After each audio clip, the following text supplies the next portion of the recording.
Hi everybody, it's Peter Andrews, a Senior Marketing Lecturer at Hull University, your module leader on digital marketing and social media. So I hope you are well.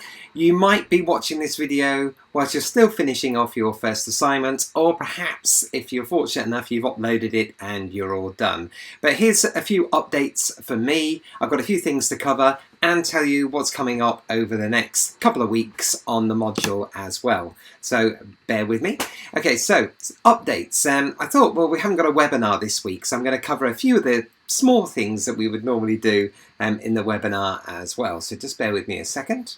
Okay, so as you know, each week we have the Song of the Week, and I hadn't had the chance to show this image before from Yuanci, who had the song Counting Stars by One Republic, which was for the theme of metrics. So there he is with his book. That's a book called Tribes by Seth Godin. It's a really good book. I would recommend it, and it's kind of more like a general read rather than a textbook or anything like that. And then last week, for those of you that were there, we had the theme of assignments, and Brenda came out with Holding Out for a Hero by Bonnie Tyler. So there you can see she's got a year of positive thinking for her prize as well. I will send out an email shortly for the final webinar with the title as well, so it'd be great if anybody has any more Song of the Week recommendations. It's something I really look forward to each week. Okay. Now, for those of you that are interested in either of these, I'm going to put this straight on just in case you can't grab it properly. So those of you that are really interested in these songs, I've created a playlist. So you can either scan the YouTube or scan the Spotify if you've got that, and you should be able to see the playlist. I will update them to add the latest tracks in as well. I'll have a copy of this on Canvas, but if you're pausing this now, you can do, or you can just take a snap and then you can save them for later. So those are the playlists for the songs of the week. Now, as I know, you're all working extremely hard at the moment, I thought I'd talk a little bit about focus, because I know now you're into that kind of key period of assignments, dissertations, research projects and modules and presentations and all sorts of things. And I know that at that point, stress can kick in, but it's a time also where we all really need to focus. So I've got a few tips for you here. Sorry you can't see that very well, but that says, should you study with music?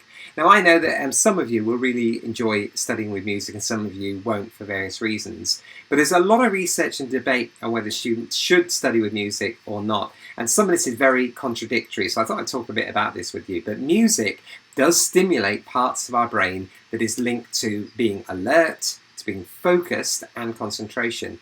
Some music is also linked to memory. Now, I know you won't have exams particularly, but that's why music can be useful to link it with memory. The style of music appears to make a really big difference, and many people find that it helps in blocking out surroundings and help you concentrate. Now, at the end of the day, it comes down to your personal preference, but be careful in what you choose for music to avoid distraction. But I thought you might be interested. Here's Mozart there with a pair of Beats headphones. Now the pros, the positive things, the research which suggests that music is really useful to help you concentrate and focus is what we call the Mozart effect. And music that is soothing and relaxing can help students beat stress or anxiety when studying. And this can be more like a background music. It can improve focus by providing motivation and improving your mood. During long study sessions, music can aid endurance, can help you keep going for longer. In some cases, students have found that music helps them with memory by creating a positive mood, which indirectly boosts memory function. So, music, as we all know, can improve your mood. But like anything in research, there are some cons, some downsides as well. And it seems to be that students who listen to music, particularly with lyrics, whilst completing reading or writing tasks, tend to be less efficient and come away absorbing less of the information. Loud or agitated music can have an adverse effect on reading comprehension and also mood, making it very difficult to focus. Now, students who use music to help them memorize sometimes need to listen to music whilst taking the test. So if you can't take the test with you or take the music to the test, then it's not as helpful. But the other way around this is you could hum the tune. So in future, if you are in an exam and somebody says, why are you humming? You can obviously explain to them that somebody told you it was a good idea. So let's. I'm going to give you some music in a minute, but I want you to think about some apps first. Some of you might know this already. This is Forest, which is a great app, so you can scan this if you like. And it's a way to help you stay focused. So it effectively will switch off your phone, that device. So it tries to stop you going on there and just checking out news or checking out some of your social channels. So it's a really useful app for this. And whenever you want to focus or work, effectively you plant a tree. And if you go into it during a certain period of time, it kills the tree. So if you want the tree to grow, you need to leave it alone. So it's what we call gamification. So there's the app, if any of you are interested in that. The other one is something called a Pomodoro technique. Now there are many apps for this. I've got a Scan there, which is one online that you can use. Now I really like the Pomodoro effect. When you're under really pressure to do something, and the Pomodoro effect, which is named as Pomodoro, is Italian for tomato, so there is a Pomodoro. It's like these classic kitchen timers that you switch around and it will tick down until the food's ready. Now, the way Pomodoro effect works, or the Pomodoro method, is that you take a 25-minute block and you decide what you're going to do in that 25 minutes. It might be working on an assignment, or it might be doing some reading or doing some research, whatever it is. You say, that's what I'm going to do. And you don't do anything else just for those 25 minutes. You start a 25-minute timer and you work until the timer rings. When the timer rings, you get a short break. It counts you down for about 5 minutes. Okay? And then in that 5 minutes, you do whatever you like, make yourself a drink, go to the toilet, put some music on, ring your mates, check your social feeds, whatever it is. That's what you do. You have a complete downtime. Then you go back into your Pomodoro time. And then every 4 Pomodoros, or 4 focus periods, you take a longer break of about 20 to 30 minutes. And if you feel the urge to do something other than work during a focus period, make a note of it. But the key thing is you carry on, and we can all do 20-minute, 25-minute blocks. So have a go. I love the Pomodoro method. When I really got to achieve something, get my head down to do something, I go to the Pomodoro method and I shut everything out. Emails, the whole lot, everything, the distractions. Okay. Now, I talked about music beforehand. So what I've got here is I've curated some music for you. Now this is carefully selected music to improve your focus. It's a range of music, a range of tempos, mainly without lyrics, so it won't distract you. So if you're a YouTuber or if you're a Spotify user, there's a couple of playlists. They're quite long, and I'm sure some of you have different playlists that work for you, but have a go. Open Spotify, select search, click on the camera icon, and it'll take you through, or on YouTube, just use your camera or a QR app, and it will take you through to curated music, which will help you focus. And effectively what this is, it's got kind of like high tempo music, stimulates the brain, and makes you feel positive, but very little or no lyrics whatsoever. So it's a good way for curated music. Okay, so I hope that you find those helpful. I want to say something about new. So, okay, we are getting close to the end of the trimester, but I've got some new stuff as well to show you. I've done a couple of Canvas updates, which I'm hopefully you're going to find useful. The first is career opportunities in marketing. So what I recognise is that quite often I will post opportunities, and I've heard from people they've gone for them, some people have got internships and so on, but there are going to be a lot of things that will come through. So even when you finish your degree and you're going somewhere else, I still might email you when I hear about opportunities that arise. So do keep an eye out on your email. I've got personal email addresses as well, so I will use those. I'm still emailing people from last year to see if they want roles, but the majority of people are in jobs that they're happy with. So there's a new section on Canvas called Career Opportunities. Let me just share that with you now so you can see what it looks like. Okay, here it is there. So what you can see, so I'm going to move up and down a little bit. You can see there digital tools, and then below it I've got career opportunities. What I've listed is the stuff you probably know already, the general websites, so the key websites that you'll know, and then also you might have seen a lot of these already because they're shared on our central careers, but I will be adding things that come directly to me. So at the moment you can see we've got digital marketing exec, social media exec, graduate assistant marketing manager. So we've got quite a few opportunities there. And I want you to remain positive, and I'm going to try and feed through jobs that you can apply for as well. Okay, because there are careers out there. I had a really good discussion this morning with somebody who works in digital marketing at BAE, and he's going to keep an eye out for things for me as well. So that's an update for you on the Canvas site. So keep an eye on it. I'll update it whenever I've got anything new and put a date on it so you can see that it's been updated. Okay, let me go back to the presentation. The other thing I've mentioned already, I know you get bombarded by surveys. And first of all, I want to say thank you very much to everybody that did the mid-module questionnaire. That was really so I could find out how you were doing, see if you had any concerns, and see whether I needed to change a few things, which I did. And I responded to your feedback, and I was able to do things during the module rather than waiting to the end. But as we're getting near the end now, I just want to ask you if you could do the module evaluation questionnaire.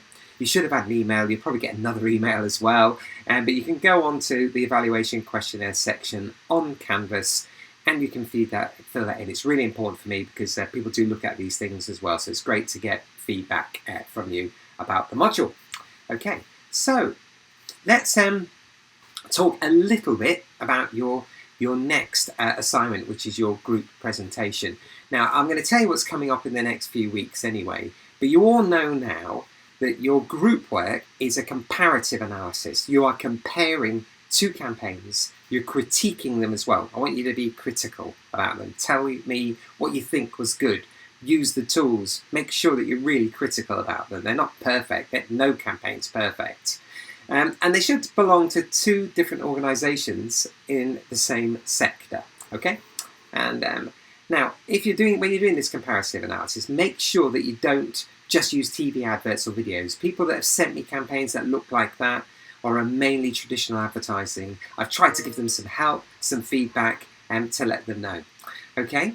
But if you do have a video in the campaign, then please put a link into it so I can watch it. Okay? But make sure it's digital.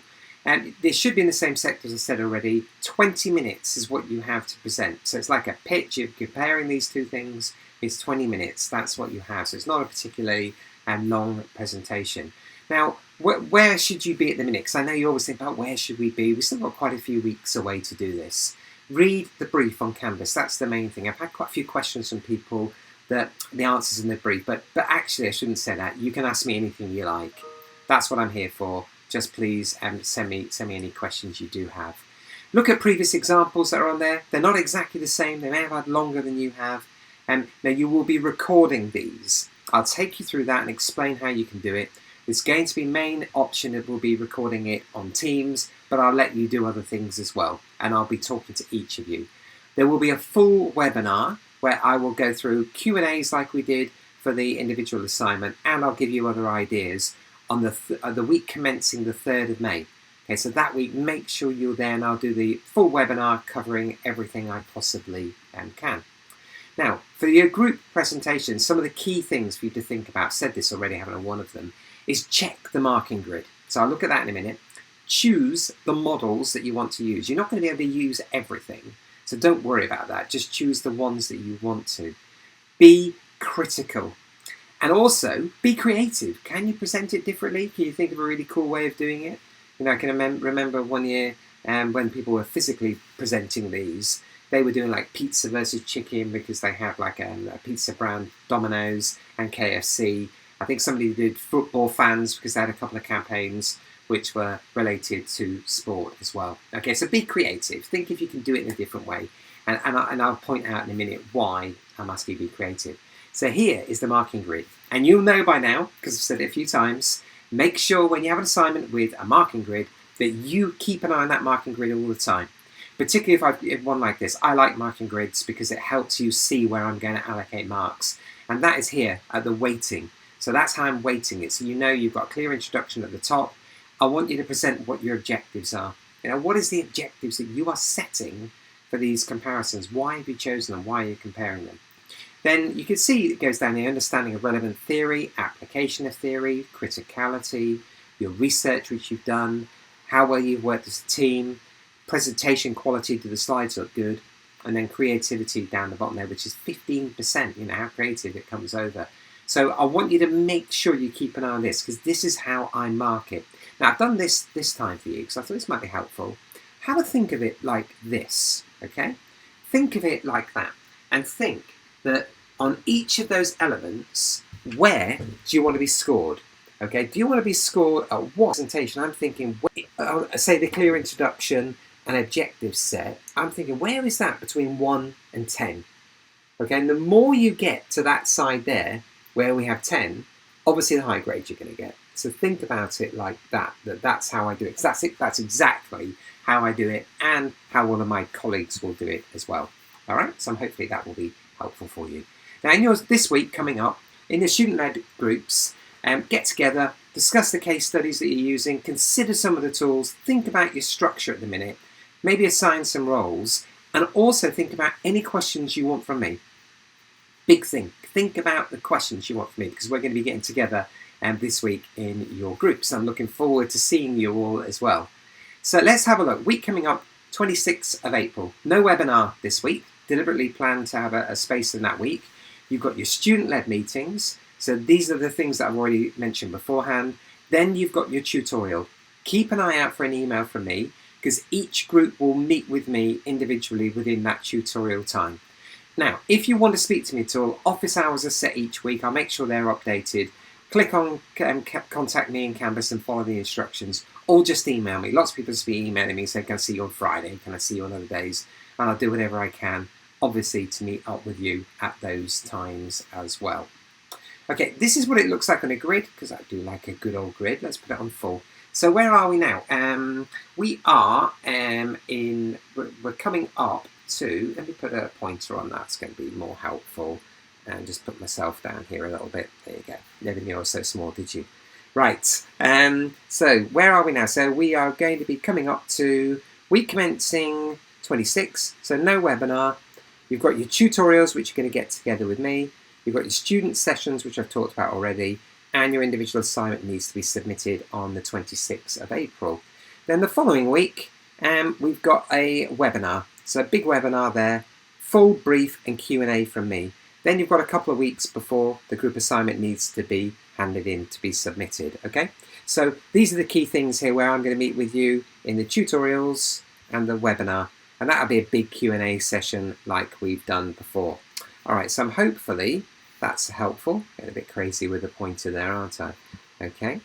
All right, so I think that is pretty much everything for me now. I just want to say a big thank you. I know how challenging it is. We'll keep in contact anyway, because we've got sessions where we're going to be getting together.